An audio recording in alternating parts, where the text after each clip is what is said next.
Welcome to the employment module, Personal Marketing and Job Search. This has been produced by CalTAP and presented by Source of Plowshares. We're going to be talking about resumes and cover letters, job and employer research, and veteran-specific hiring opportunities. If you haven't before this one, you might want to check out Personal Appraisal and then jump on over here. All right, so to begin with, let's talk about resumes and cover letters. When we talk about resume development, the most important thing you want to do before you do any other resume work or even do resume work out to jobs, anything like that, is you want to build a master resume. So why is that? It makes it easier to create targeted resumes. So when we think about a master resume, we're talking about building a long list of all the jobs you've ever had, your education, anything meaningful you've done. Basically, you would want to do the opposite of what you would normally do with a resume, in the sense of usually with a resume, you want to keep about one page and have it targeted and specific to that employer. This, you want to list everything. And the importance behind that is it makes it easier on you. When it comes to having to remember dates, details, anything like that, you already have it set in the master resume. And so it makes it easier to create targeted resume while serving as a reference for you to go back onto. Again, makes it easier to remember. I don't know about you, but there's definitely a few jobs quite a few years ago that I can't give you the specific dates for. I don't remember the exact times. I couldn't even give you all the fine details of the task. By having that master resume, you have something that essentially you can fall back to rather than having to rely on your memory. It also allows you to avoid a generic resume, because if you're out applying for jobs, you're going to be applying to a bunch of different jobs. You could be applying to dozens, if not hundreds of different jobs. Typically, it makes it easier to just have a simple generic one-page resume that you can just send out to every single one, rather than having to create a targeted resume for each one, which takes a lot of effort for a job that's not guaranteed or you don't know the percentage of you getting. But by having a master resume, that makes it easier for you to create targeted resumes. And that makes it easier to avoid having a generic resume for every job that you have.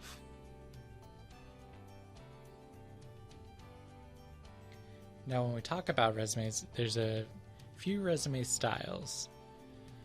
Chronological is the one that we usually think of with resumes, and so that's typically your most recent or current job, and then chronological out to your latest job that you've had.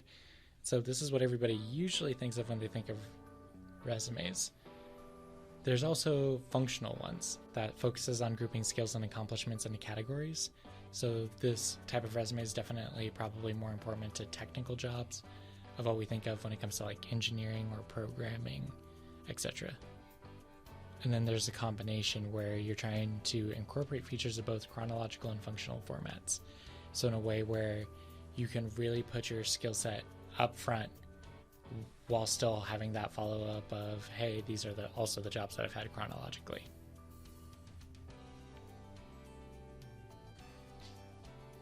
Talking about targeted resume development. A targeted resume focuses on a specific job opening. You're trying to cater that resume specifically to the job that you're applying. You're highlighting skills and experiences that are relevant to that particular position. And so that's where, a master resume can come in, because rather than listing 5 skills under a specific job, you could have like 20 skills under a specific job. And then you come in, you're applying for a specific job, you're like, all right, 4 of these skills are really paired up and matched with it. All right, those are the only 4 that need to remain bullet pointed on that resume. It also kind of requires an understanding of the company and position that you've applied for. With a generic resume, you could just be like, I hope this resume highlights that I somehow cross over with this job. Whereas targeted is you basically trying to be like, my experience, my career experience, my work experience fits not only the elements of this company and this company culture, it also fits specifically the position that I am applying for, even if the job itself might not be an exact one-to-one for the job that I'm applying for. The master resumes process speeds all of this up. I gave that example earlier of you have a job with 20 skills, 4 matches a specific job opening. You can cut out the remainder of that. It just makes it easier for you to have targeted resumes for a lot more jobs, and that increases your chances of getting in through that door. You can also tailor career and job objective statements. So let's say you incorporated an objective in your statement. Having that broad one can be fine, but if you can make that statement specific to that company, these are all little details that increase your chances. So it's important when you talk about your experience and accomplishments and how this relates to the resume is you want to list your results and your achievements from each job relevant to the position you're applying for. So it's not just enough to explain skill sets that you may have utilized, but noteworthy things that you may have achieved while you were on the job. And where you can use numbers to illustrate the points, do so. So if you were responsible for training 200 people and you increase something by 50%, that's great, and that's noteworthy, and you should plug that in. And then make sure the progression is visible in your current work history. And so it doesn't sound necessarily like an arbitrary, like, oh, I did this once. But it's, okay, you did it specifically in this job under this context.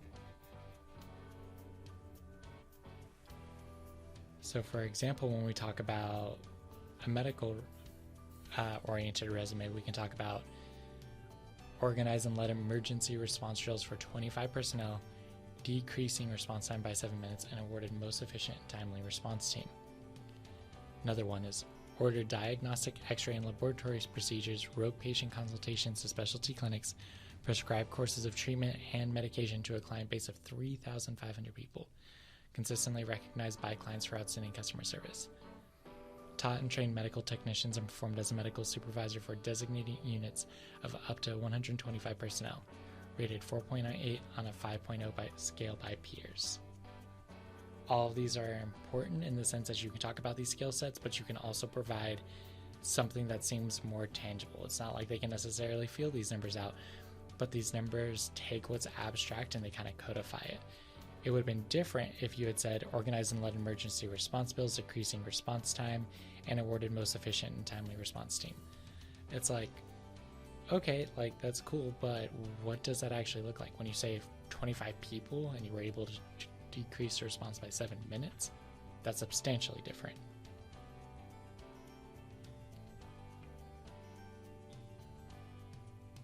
Job titles.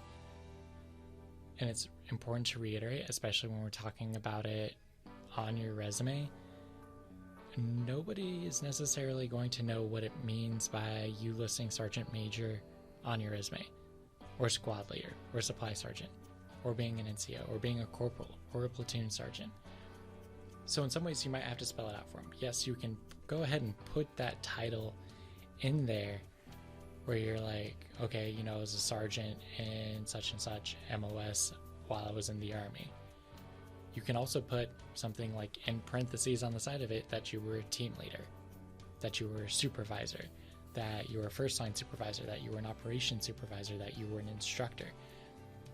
These titles immediately give an idea to civilian employers, civilian HR, what they're looking for when they're going through your resume. Oh, okay, so this person was in a designated team leader position.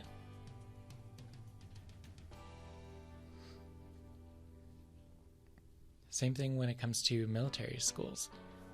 So basic training equivocates a basic skills course, advanced individual training, talking about advanced skills course, warrior leadership course, or basic leadership development course. That's also an important one because you can go and say that, oh, I did a warrior leadership course, and they can have kind of an idea of what that means, but sometimes it's just easier to be, hey, I did a basic leadership development course that helped instruct you how to do a whole host of things, or because you were seen fit to be put in charge of a team and to further your education on that, so people are knowing that, hey, you were a developed leader on this management stuff.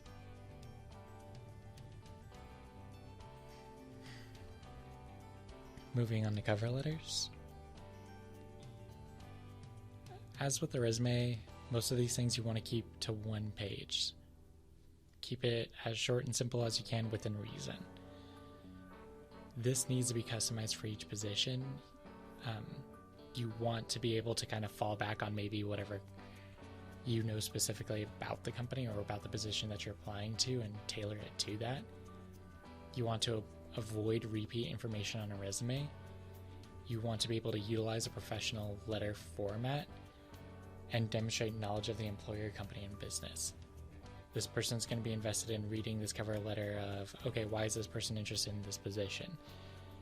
Is it because they're passionate about the company and the work that we do? Because they're passionate about the role that we have? How much do they actually know about this position and what we do? And would they be a fit for this company?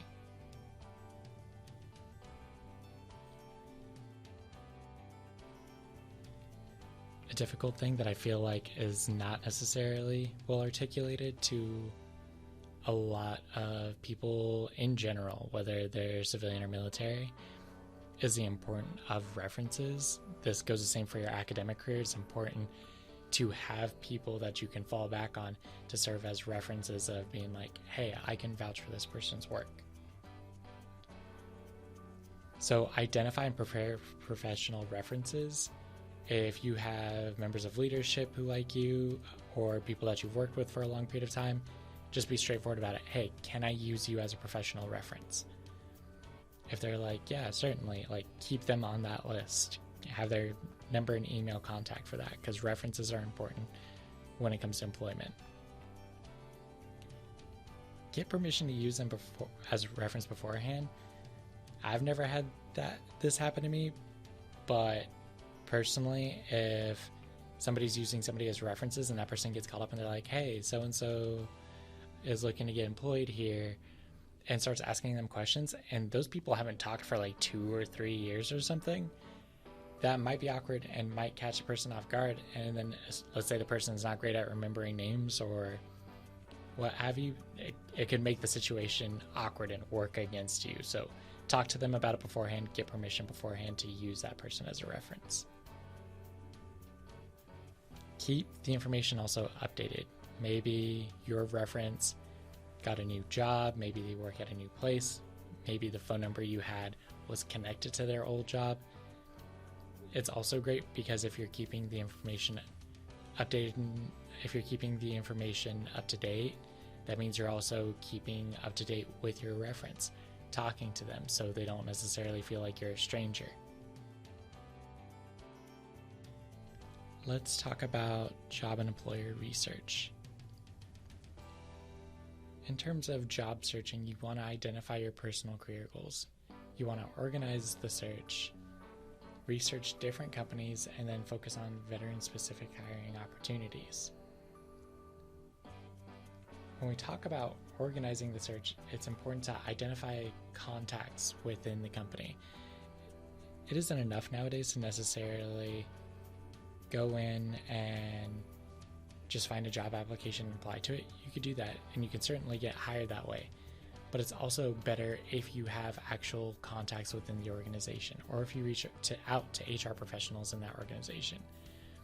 If there's an HR recruiter that's out on LinkedIn, or maybe they're posting up on Twitter or something, talking specifically about the job or trying to actively recruit for the job, you can use that opportunity to actually engage that person. Maybe find out questions about the job, maybe find out anything really. You can use that to establish contacts, or just being like, oh, hey, this is something that I'm really interested. Thanks for posting this up. I'll be applying to it. So it personalizes the situation a lot more. It allows you to get more information about that job. It also allows that person to even potentially direct you to other jobs. So maybe that place isn't necessarily hiring, but you're interested in that line of work. These type of people who work in these fields could direct you into different ways, or direct you to different groups or different people that might be beneficial for you in your job search. When we talk about researching employers, there's a bunch of different ways to do it. We can talk about using your favorite search engine. This can be done through a training or apprenticeship program. Maybe you're interning at a certain place and you're talking to people that actually work there about their work history or places that they've worked at. Job shadowing is also a thing. Some people make themselves accessible to be shadowed at work sites. Higher education is another great opportunity to learn and research about employers. That's a prime area to learn and research about employers. Volunteering with certain companies, especially if they're a nonprofit or maybe they work as a certain political organization. Social networks as well are great ways to do it. If they have an active social media presence, it makes it easier to understand who they are and what they're about. Employment counseling is also a big one because these people are already connected with employers who might be actively seeking people. Maybe even not currently, they could have in the past or they might in the future, but it's their job to have those contacts. Networking by association, especially other veterans. If you've got another veteran who works in a pretty prestigious role, or maybe they're doing something that's really important, or they're involved at like some thing that you're interested in, and you go and you're like, hey, I just wanted to reach out and I wanted to talk about if you have time or if anything, I'm interested in it is what you're doing professionally because that's something that I would like to do myself in the future. Do you have any advice or anything that you'd be willing to talk about? You could also use it as an opportunity of, hey, maybe I could treat you to coffee for some time to talk about this. And there's veterans out there who'd be more than happy to because they're seeing somebody that maybe once upon a time was going through that same path. And they're like, yeah, I remember doing that same thing and, hoping for the people to be there for me. And that can help out as well. Internships is also another big one, and this kind of goes hand in hand with higher education. But internships kind of allow you to learn about different jobs, learn about different roles, organizations, and you can really learn a lot from the people who work at those places.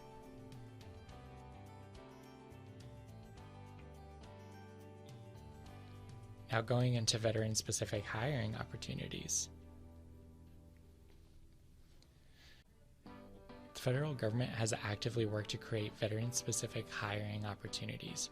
We can see these in places like American Job Centers with the Gold Card Initiative, community-based agencies that deliver Department of Labor or California Veteran Employment Programs, Work for Warriors, which is California-specific and dislocated workers. These different opportunities, websites, programs, have information, are set up specifically to be able to create veteran-specific hiring opportunities, whether that's utilizing a means of having a veteran-specific hiring priority, posting jobs where they're looking to specifically hire veterans, or creating avenues to where they're creating employment opportunities, but they're trying to pair up with the veteran community to be able to bring that in, which is both beneficial for us as veterans and for them as employers. A lot of these hiring opportunities exist out there on the internet. They're easy things for you to be able to research on whatever search engine that you're currently using. There is California and federal government-specific websites that are dedicated to this that can provide you that pathway to even seek employment at the government level for veteran-specific hiring opportunities. And these are advantages that you should wholly embrace when doing your career research and looking for job opportunities. I'd like to thank you for your attendance. Hopefully this program has been informative and can give you a better idea of what you're seeking out and what you're researching and what you hope to accomplish. And I hope this is better able to aid you in your journey.